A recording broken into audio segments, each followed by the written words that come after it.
Hello everyone, my name is Heather and welcome to the channel Bookables. Today I'm here to do a tag video that I've done, I think only one other time before, but today is the book recommendations tag. And I enjoyed this tag because it asks a really good wide variety of questions. And I love doing tags like once every month because it showcases sometimes books that maybe I haven't talked about a lot on my channel. So I will leave the questions down below. I'll leave my previous tag video down below. But without further ado, let's get right into it. Number one is a book you tell people is your favorite, and that is very, very easy for me because it is my favorite, and I tell everybody it's my favorite, and that is The Nightingale by Kristen Hanna. If you're wondering what edition this is it's the 10-year edition. It's beautiful. I love it. I highly recommend buying it if you're a big fan of this book. It's weird because it's my favorite because it's historical fiction, and I'm not one to shout from the rooftops like, I love historical fiction. I maybe read like a handful a year. I like it, I just don't love it, but The Nightingale, I think everyone, I don't know if I've met a person that hasn't loved The Nightingale, but it just really hit me to my core, and so I will tell everyone it's my favorite and will continue to do so. It's going to take a really big book for it to top it for me. Question number two is a book that is your guilty pleasure. For me, guilty pleasures is maybe books you don't really talk about a lot. Like when I think of guilty pleasure for shows, I always tell people it's MTV shows. In particular, I don't watch a lot of reality shows, but the ones I grew up watching were like The Hills, Laguna Beach, and Jersey Shore.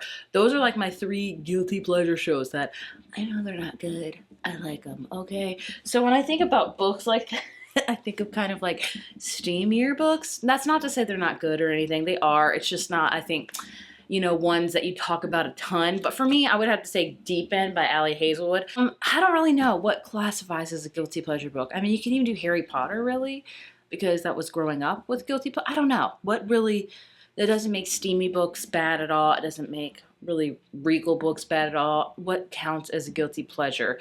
Like books that aren't good for you, but you still like them. I don't really classify that as any of, but I mean, steamy books, I guess you can say. Deep End is one that I really, really loved this year. I was surprised that I loved, so I don't know. I feel weird saying it's a guilty pleasure because it's not, because I will tell people I like it. I have no problem with that. Question number three is a book that everyone loved, but you didn't. And sometimes I have a hard time with this one, but this year I don't. For me, that's gonna be Broken Country by Claire Leslie Hall. Everyone seems to love this book but me. I just did not enjoy it. I just really didn't.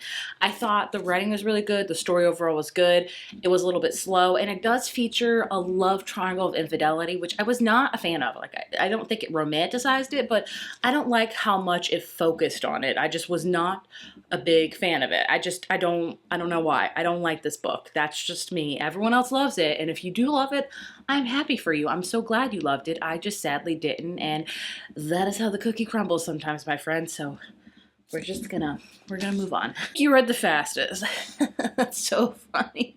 I don't read fast anymore. I really, really don't. Ever since I had kids, I read very, very slow, especially adding two kids into the mix. I don't read fast at all. I can't think of a single book lately that I have read really, really quick. You know, actually, I will say there might be one. And I'm going to say this because of the audiobook. I just had to fly through it, and that's The Favorites by Lane Fargo.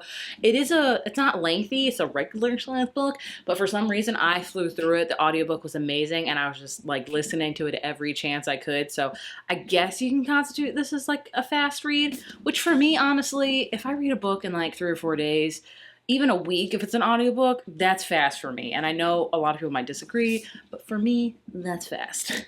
Question number 5 is a book that deserves more hype. And I've done a whole bunch of videos on my channel of books that are underrated books that need more love. But one I could think of in particular that I really don't hear people talk about, and it makes my heart so deeply sad, sorry. And that is The Inheritance of Rokita Divina by Zordita Cordova. I read this in, I think, 2020, I'm not sure, and it still stuck with me. I loved it. I put it on like my 20 books to read in 2020. That's when I really did go with it, and I have not done that since. I have a whole list this year, failing miserably. In fact, I kind of given up on it. I know. But I love this book. It's a magical family. It's a beautiful book about family and things like that, and I adored it, and I don't hear barely anybody talk about it. I think it should be shouted from the rooftops. I love this one. Next up, we have a book that is becoming a movie or TV show. Of course, I can say The Summer I Turned Pretty with the third final season coming out this summer. We'll always have summer. I'm very excited for it, but one I just learned is going to be a movie or show. I'm 100% sure, and I really don't know how I feel about it quite yet. That is Remarkably Bright Creatures by Shelby Van Pelt. I love this book, read it last year, gave it a 5 out of 5. Very heartwarming. It's about a janitor and an octopus becoming friends, and you're like, what the crap? And yeah, it's wild, but it's just a very beautiful book. And Netflix just said they wrapped on filming it, and I'm like, I don't know. Like, I love this book, but I don't know how it will translate to film. And especially sometimes Netflix movies are not the best. I said it. I say it. So I'm apprehensive. I'm excited because maybe this will get more people to read it, but I'm apprehensive because I don't know how the adaptation is going to be. Next up, we have a book you reread the most, and of course, that's going to have to go to Harry Potter. I have reread those probably, I don't know, maybe upwards to 10 times. Like, that was my first series I really got into when I was younger, and in between waiting for the new release, I didn't start reading them when they first came out. I believe the book already had 3 books out. So I binged the 3 books, and then after that, I read them again and again until The Goblet of Fire came out. And I kind of did that every year. Like, I read The Goblet of Fire multiple times before The Order of the Phoenix came out. You get it? And then even since then, I do try to listen to the audiobooks every few years. I say that, and it's been that, but it's been like 5 or 6 years since I've done that. So I'm failing on that. But that for sure, I have reread the most. Like, I still have, that is the only books I have my original copies of, and they are beat up. I've had videos where I've shown you guys, like, the spine is like totally like different, like it's come apart, if you will. It's cracked. It's like got dog marks from when my brother's dog bit it. Like, it's seen some things, but the memories are there, and I will always hold on to them for that. But for sure, the Harry Potter series I have reread so many times. Next up is a book from a genre you don't typically read. And I think a few years ago I could have answered this no problem, but now I read a lot of genres. I read a lot of genres, and there's not a genre that I really don't read from a ton. I guess you could say YA. I don't read that barely at all anymore, which coincidentally, when I started this channel, that's all I read. It just goes to show you we grow up, and we grow up so fast. But I mean, YA books that I've read. I read Sunrise in the Reaping this year. Love that one, but I'm not surprised I read it by any means. I don't know. I can't think of an answer for this one because I read a lot of genres. Like, I would have said horror a few years ago, but I read horror, I wouldn't say frequently, but I'm not as scared of it anymore. I read thrillers, I read romance, I read historical, I read literary, I read nonfiction. So I read from a big umbrella, maybe fantasy. Now I read a few fantasy too. So it's like, I feel like I'm a well-versed reader, like a wide array of genres, but I don't know. So I'm gonna have to skip this one, sadly to say. A book that deserves all the hype it gets. For this one, this is an easy one for me. And of course, it is Just for the Summer by Abby Jimenez. This is my favorite book of, was it last year? Yeah, it was last year. And everyone talks about it with good reason. It's a beautiful book, a very profound book, a book that looks like just a summer, beachy, fun time. But man, this book gonna make you cry. It's about 2 characters that have a lot of trauma with their parents, and it is intense, but it deserves all the hype it gets and more. Next up is a very fun one, a book you usually recommend when somebody asks for a recommendation. And for this one, it depends on the season. Like, I'm gonna do, for an example, since we're coming up on summer, it's summer season. When a lot of people always ask me for, like, what's a great summer book? I always, without a doubt, will recommend The Unhoneymooners by Christina Lauren. This is my go-to summer romance. This is the first book you'll ever hear me recommend for summer books, always and forever. Like, it's just my favorite summer romance, and the cover summary, I love it, so I would recommend that one.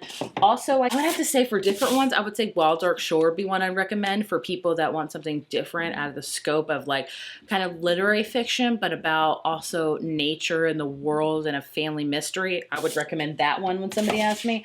Also, The Wishing Game. I recommend this one a lot, especially if you have nostalgia feelings for, like, Roald Dahl, things like that, and just like the Charlie and the Chocolate Factory vibes as well. I recommend that one a ton. And I do not mean, but they are all literally right next to each other. The Wedding People by Allison S. Botch. I love this one. I would recommend this one to somebody looking for like a funny time, but also deep as well. And it's a great summer one as well. Next up is a book that has your favorite character. Oh, this is hard for me. I feel like when I first started this channel, I could have characters that I just loved and adored and really connected with. But now I think as I get older, there's not a ton of books I read that I feel like I love or like I see myself in 100%. I can't think of a single one, honestly, right now, which is horrible to say. I don't know. I don't know for this one. Like, I feel like I don't know. I feel like I connect more with the book now rather than the characters, as weird as that sounds, but I don't know. I don't know. A book that you wish you could live in. For this one, I'm just going to say The Shire. Like, do I wish I could live in, like, the time where it was war and the elves and the ring and all that stuff? No. But, man, I just want to go to the Shire and freaking kick it, you know? Like, get myself a little hobbit hole, stay in there, read, plant flowers, go to freaking firework parties. Like, that sounds amazing. Just being in nature, not wearing any shoes. It sounds so literally amazing to me. Like, I would go to the Shire and never leave. I feel so old these days, but you know what? It is what it is. Next up is a book you thought you would hate but ended up loving. For this one, I don't know. I don't go into any book like being like, I'm gonna hate the mess out of this book. If so, I would not pick it up. This is gonna sound freaking hoity or whatever. I don't have time to like do that. I literally do not have time. I don't have time to like hate read. You know what I'm saying? I don't want to read a book that I just know I probably won't like. I don't go into books like hoping I won't like them. Now, there are some books I'll go into being like, this one might be okay, and I ended up loving. I don't know. Oh, for that one, no, I do know. I would have to say, where's it at? Oh, The Favorites by Lane Fargo. The Favorites by Lane Fargo. I was not expecting to love this one as much as I did. I wasn't expecting to hate it, but I was expecting it to be a fun time. I end up being obsessed over it. It's like a CW drama in a book, and I freaking ate that jank up. I'd say audio is the only way to go, but I guess this one, I don't know. Next up is a book that made you cry. And for this one, I'm not going to go with your typical, like, The Nightingale just for the summer. I'm going to go with one that surprised me immensely, and that is How to Sell a Haunted House by Grady Hendrix. And I know a lot of people don't like this book, but I just connected so much with the plot and the characters in this book. I just really love this book. It made me terrified on one page, and then it made me cry on the next page, and then it made me laugh on the other page. It's a bananas book. It makes no sense. It's about like an evil puppet, and you're like, what the crap? Yes, it made me cry. I don't know. I have no words to tell you. And the last question is a book you wish you could read for the first time. I would say like Harry Potter and things like that, but I don't think it would hit me as hard as it did if I read it now for the first time rather than reading it when I was at the ripe age of 12, like the perfect time to read it, you know what I'm saying? So for this one, I'm going to have to say The Seven Husbands of Evelyn Hugo by Taylor Jenkins Reid. I would love to read this for the first time because I read this and I fell in love with it. It's still one of my favorite books of all time. I even have it signed. Somebody actually sent it to me signed, and I thought that was so sweet of them. One of my viewers, I forget who you are, but if you are watching still, I love you and I'm so grateful for you. But I would love to have read this for the first time now. So there you have the book recommendations tag. Like I said, I'll leave all the questions down below in case you want to do this video of your own or do a blog or do an Instagram post. You get the deal, but I will leave all the questions down below. And as always, thank you so much for watching, and I will see you in my next video. Bye.